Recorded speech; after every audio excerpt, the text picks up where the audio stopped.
Hello friends, ഇന്ന് ഞാനിവിടെ ഉണ്ടാക്കാൻ പോകുന്നത് ഒരു സ്വീറ്റ് ഡിഷാണ്, ബേക്ക് ചെയ്യാത്ത ചീസ് കേക്ക്. എൻ്റെ വീഡിയോയിലെ റെസിപ്പീസ് ട്രൈ ചെയ്യുമ്പോൾ ഡയറ്റ് ഇല്ലാത്തവർക്കും ചെറിയ മാറ്റങ്ങൾ വരുത്തിയിട്ട് ആ ഡിഷ് തന്നെ നമുക്ക് കഴിക്കാം. എന്താണ് വ്യത്യാസം വരുത്തേണ്ടതെന്ന് അതിൻ്റെ സമയത്ത് ഞാൻ പറയാം. ഈ റെസിപ്പി 4 ആൾക്ക് കഴിക്കാവുന്ന അളവിലാണ് ഉണ്ടാക്കുന്നത്. അപ്പോൾ നമുക്ക് തുടങ്ങാം.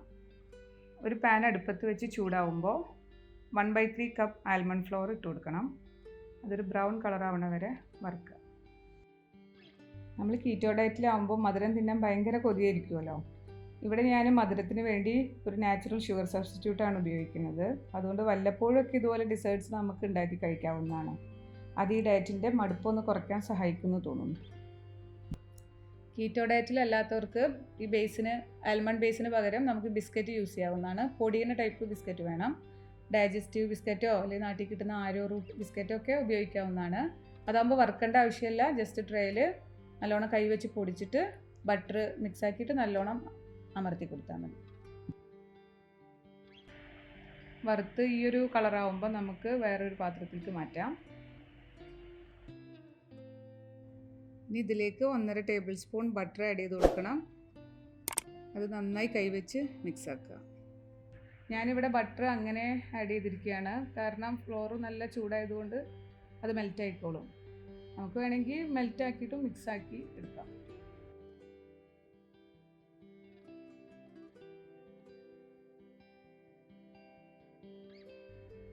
മിക്സ് ചെയ്ത് കഴിയുമ്പോൾ ഇതുപോലെ ഉണ്ടാവണം.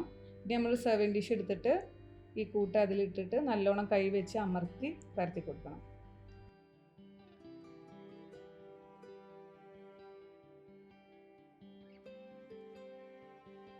ഇപ്പോൾ ബേസ് റെഡി ആയിട്ടുണ്ട്.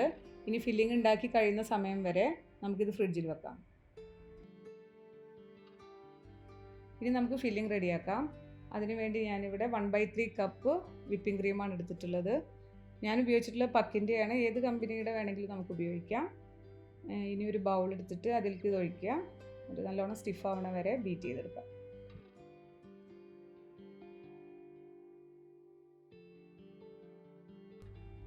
ഏകദേശം 3 മിനിറ്റോളം ബീറ്റ് ചെയ്യുമ്പോൾ ഇതുപോലെ സ്റ്റിഫായി കിട്ടും. അടുത്ത് നമ്മൾ ചേർക്കാൻ പോണത് ക്രീം ചീസാണ്. ഞാനിത് പക്കാണ് യൂസ് ചെയ്തിട്ടുള്ളത്. നേരത്തെ പറഞ്ഞ പോലെ ഏത് കമ്പനിയുടെ ക്രീം ചീസ് നമുക്ക് ഉപയോഗിക്കാം. ഒരു 130 ഗ്രാം അളവിൽ നമുക്കത് ചേർത്ത് കൊടുക്കാം. എന്നിട്ട് നന്നായി ബീറ്റ് ചെയ്യാം.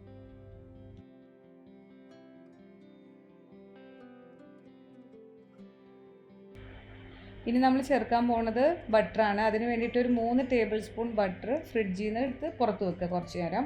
അപ്പോൾ ഒന്ന് സോഫ്റ്റായി കിട്ടും. എന്നിട്ട് അത് ചേർത്ത് കൊടുത്തിട്ട് നല്ലോണം ഒന്ന് ബീറ്റ് ചെയ്യാം. അടുത്തത് മധുരത്തിന് വേണ്ടിയിട്ട് ഷുഗർ സബ്സ്റ്റിറ്റ്യൂട്ടാണ് ഉപയോഗിക്കാൻ പോകുന്നത്. ഇവിടെ സ്റ്റീവിയ എന്ന പേരുള്ള നാച്ചുറൽ ഷുഗർ സബ്സ്റ്റിറ്റ്യൂട്ടാണ് ഞാൻ ഉപയോഗിച്ചിട്ടുള്ളത്. ഇത് പല ബ്രാൻഡിലും കിട്ടും. ഞാനിവിടെ 2 ടേബിൾ സ്പൂൺ ഉപയോഗിച്ചിട്ടുണ്ട്. പല ബ്രാൻഡും പല മധുരമാണ്. അപ്പോൾ നിങ്ങൾക്ക് ടേസ്റ്റ് നോക്കിയിട്ട് അതിനനുസരിച്ച് ചേർക്കണം. ഡയറ്റിലല്ലാത്തവർക്ക് സബ്സ്റ്റിറ്റ്യൂട്ടിൻ്റെ ആവശ്യമില്ല. നോർമൽ ഷുഗർ തന്നെ യൂസ് ചെയ്യാം. നമ്മുടെ മധുരം നമുക്ക് എത്ര വേണം അതിനനുസരിച്ച് നമുക്ക് അത് ഉപയോഗിക്കാം.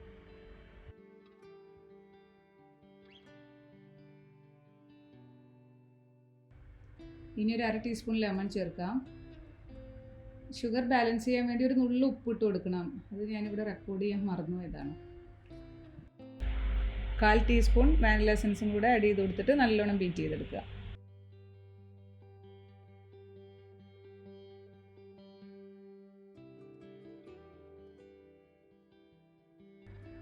ഇപ്പോൾ ഫില്ലിംഗ് നല്ലോണം മിക്സായി റെഡിയായി വന്നിട്ടുണ്ട്. ഇനി നമ്മൾ സെറ്റ് ചെയ്ത് വെച്ച ബൗൾ ഫ്രിഡ്ജിൽ നിന്ന് എടുത്ത് ഈ കൂട്ട് അതിൻ്റെ മുകളിൽ ഒരുപോലെ സ്പ്രെഡ് ചെയ്യുക. ഇത് വീണ്ടും ഫ്രിഡ്ജിലേക്ക് തന്നെ വെക്കുക.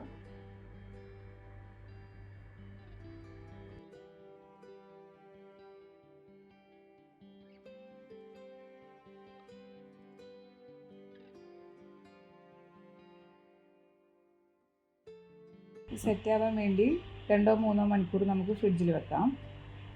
അടുത്തത് നമുക്ക് ടോപ്പിംഗ് റെഡിയാക്കാം. അതിന് വേണ്ടിയിട്ട് ഞാൻ എടുത്തിട്ടുള്ളത് ഫ്രോസൺ സ്ട്രോബെറിയാണ്. ഫ്രഷ് സ്ട്രോബെറി വേണമെങ്കിലും നമുക്ക് ഉപയോഗിക്കാം. ഫ്രോസൺ സ്ട്രോബെറി ആണെങ്കിൽ ഒരു 20 സെക്കൻഡ് മൈക്രോവേവിൽ വെച്ച് മെൽറ്റ് ആക്കിയിട്ട് നമുക്ക് മാഷ് ചെയ്തെടുക്കാം. ഫ്രഷ് സ്ട്രോബെറി ആണെങ്കിൽ നമുക്ക് കുറച്ച് വെള്ളം ഒഴിച്ച് കുക്ക് ചെയ്തിട്ട് നല്ല സോഫ്റ്റ് ആവണ പരുവം വരെ കുക്ക് ചെയ്യുക. എന്നിട്ട് നല്ലോണം മാഷ് ചെയ്തെടുക്കാം. സ്ട്രോബെറി ഇതുപോലെ നല്ലോണം മാഷ് ചെയ്തതിന് ശേഷം ഫ്രിഡ്ജിൽ സൂക്ഷിക്കാം. നമ്മുടെ ഫില്ലിംഗ് സെറ്റ് ആവാൻ 3 മണിക്കൂറോളം എടുക്കും. അത്രയും സമയം തന്നെ ഇതും ഫ്രിഡ്ജിൽ വെക്കുക. അതിന് ശേഷം നമ്മുടെ ഫില്ലിങ് പുറത്തെടുത്തിട്ട് ഈ സ്ട്രോബെറി അതിൻ്റെ മുകളിൽ സ്പ്രെഡ് ചെയ്ത് കൊടുക്കാം.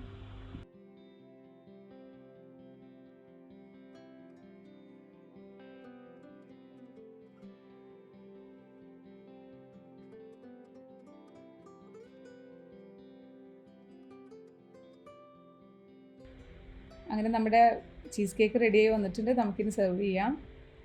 ഇത് നിങ്ങളെല്ലാവരും വീട്ടിൽ ട്രൈ ചെയ്ത് നോക്കണേ. എന്തെങ്കിലും സജഷൻസൊക്കെ ഉണ്ടെങ്കിൽ കമൻസിൽ അറിയിക്കണം.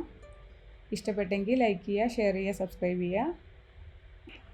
വേറൊരു നല്ല ഡിഷുമായിട്ട് അടുത്ത വീഡിയോയിൽ കാണാം. താങ്ക്